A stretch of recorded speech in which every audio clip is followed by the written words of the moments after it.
क्योंकि आज की डेट में कोई सत्य बोलना नहीं चाहता। दिन भर समझाओ यार सत्य बोलो सत्य बोलो। सत्य बोलेंगे तो दुकानदारी बंद हो जाएगी। दया करो, लोग दया भी नहीं करना चाहते। और कह दो अगर दान करो, तीसरा पैर क्या है? पहला है सत्य, दूसरा दया, तीसरा दान। अगर लोगों से कहो थोड़ा दान कर दिया करो, तो लोग क्या कहते हैं? आजकल बाबा लोग लूटने आते हैं, हमारे गांव से तो बहुत माल लूट कर लेकर चले गए। कहते नहीं कहते? हाँ या ना? मैं आपसे कहता हूं अवश्य बाबा लोग लूटने आते हैं। एक नंबर के लुटंकर होते हैं बाबा लोग, बड़े लूटने वाले होते हैं।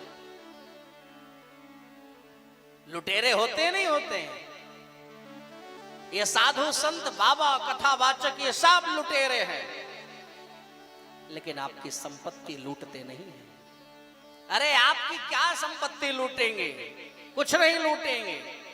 लूटते हैं लेकिन आपकी संपत्ति नहीं, आपके पाप को लूटते हैं और ले जाकर यमुना जी में प्रवाहित कर देते हैं मेरे भाई बहन, कि हमारा इटावा नगर और ज्यादा परम पावन पवित्र हो जाएगा।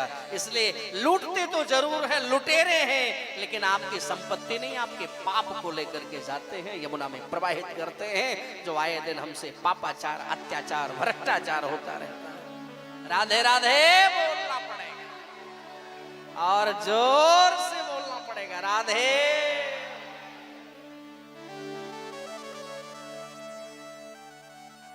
तो दान कोई करना नहीं चाहिए। अच्छा, पवित्रता की बारी आई तो पहले लोग पवित्रता करते भी थे, अब तो कुछ भी नहीं। अच्छा, पहले माताएं भी शुद्ध पवित्र रहते थे। माताएं भी पहले बड़ी शुद्ध भाव में रहती थी, जहां भी रहती थी चमका के रखती थी। लेकिन आजकल वो भी ज्यादा फैशन डिजाइन में आ चुकी है। हमारी बहनें, आप देखो, अगर वो भोजन बनाती है रसोई घर में तो भी स्लीपर पहन के बनाती है। बनाती नहीं बनाती? अरे गर्मी में भले ही ना पहने, लेकिन ठंडी में तो जरूर पहन के जाती है। जाती नहीं जाती? एक बार एक बहन से हमने पूछा, स्लीपर पहन के क्यों भोजन बना रही है?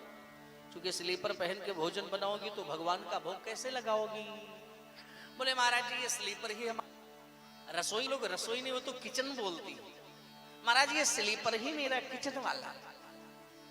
तो हमको लगा भैया कोई नई कंपनी आई होगी जो पर्सनल किचन के लिए स्लीपर बनाती होगी। क्या ऐसा है इटावा वालों? कोई ऐसी नई कंपनी लगाई गई है जो किचन के लिए स्लीपर बनाती हो? वो चंदन की लकड़ी से बनता है क्या कि बड़ा शुद्ध रहता? अरे शर्म करो मेरे भाई बहन, कि स्लीपर पहन के, चप्पल पहन के हम रसोई में जा करके भोजन बनाते हैं। क्या भगवान का भोग लगाओगे? सब अशुद्ध रहता है। ये गलत बात है मेरे भाई। अरे जब पहली बात तो किचन बोलना ही सबसे गलत है। किचन नहीं बोला जाता। याद कर लेना, किचन जानते हो? किचन का अर्थ क्या होता है? कि जहां ज्यादा किचकिच हो उसी किचन कहते हैं। और रसोई कितना शुद्ध शब्द है कि जो रस से भरा है वो क्या है? रसोई घर है। आप कितने भाव से लोग कहते किचन में जाना था। रसोई घर बोलो, भंडार गृह बोलो, हैं, भोजनालय बोलो, लेकिन ये किचन क्या है?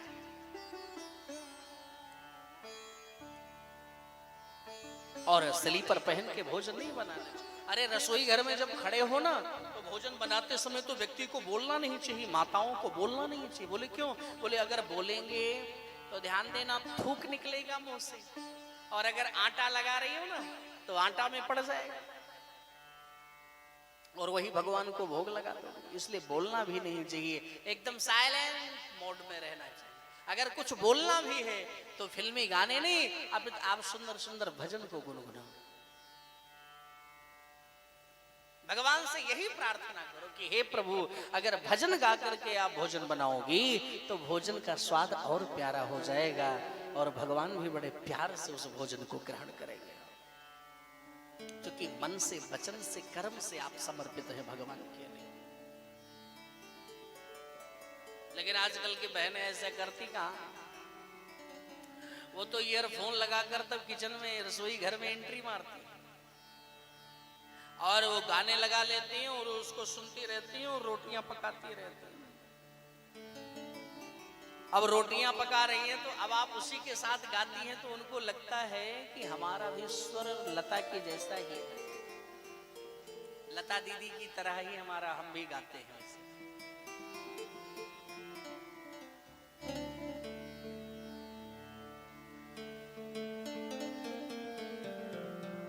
बड़े भाव से मैं दिल्ली गया था एक परिवार में,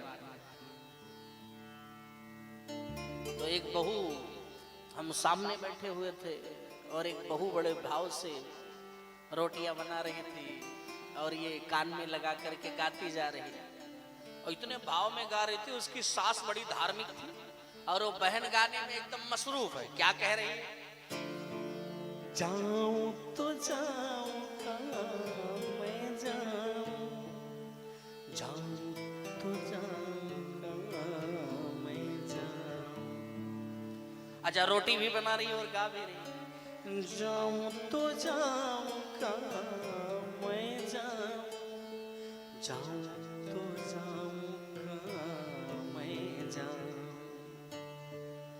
कहाँ मैं जाऊं, कहाँ मैं जाऊं, कहाँ मैं जाऊं।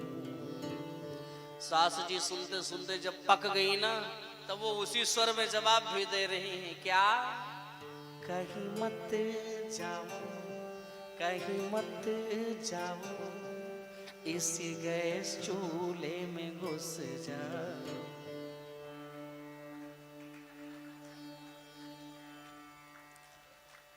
ये गाने गा करके रोटी बनाती है, पगली कहेगी। और कोई गाना भजन तुमको नहीं मिला था? ये कौन सा गीत गा रही है? अरे भगवान से ये प्रार्थना हमें करना चाहिए कि हे प्रभु, हमारे मन को स्वच्छ रखो, सुंदर रखो, परिवार के प्रति सुंदर रखो। वही भाव एक गीत आपने और सुना होगा, हमारे साथ गुनगुनाइएगा। इतनी शक्ति हमें देना दाता, हे प्रभु ये शक्ति प्रदान करो, मैं सेवा करता रहूं।